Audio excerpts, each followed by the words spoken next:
Hi అండి, welcome back to Edun career guidance and Josh innovations.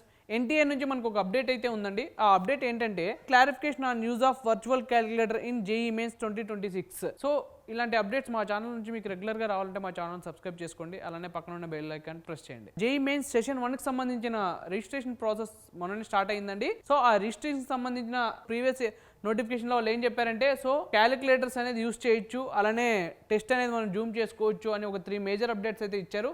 So ఆ major అప్డేట్స్లో calculators use చేయకూడదు అని మళ్ళీ ఇంకో నోటిఫికేషన్ అయితే పంపించడం జరిగింది. ఆ నోటిఫికేషన్ ఏంటంటే ఒకసారి మెయిన్ పాయింట్ ఒకసారి చూద్దామండి. So however this feature forms a part of the generic test conducting platform and does not apply to JEE mains conducting by the NTA as the use of calculators in any form is not permitted in the examination. అంటే examination సెంటర్స్లో ఎలాంటి calculators అనేది use చేయకూడదు అని చాలా క్లియర్గా mention చేశాడండి.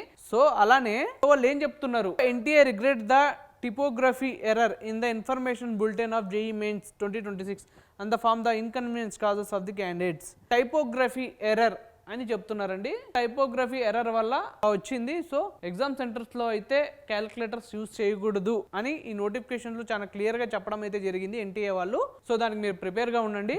So ఇదండి ఇవాళ వీడియో. సో ఈ వీడియో కనుక మీకు నచ్చినట్టయితే లైక్ చేయండి, అలానే మీ ఫ్రెండ్స్ అండ్ ఫ్యామిలీకి షేర్ చేయండి. తప్పకుండా మా ఛానల్ అయితే సబ్స్క్రైబ్ చేసుకోండి. Thank you so much.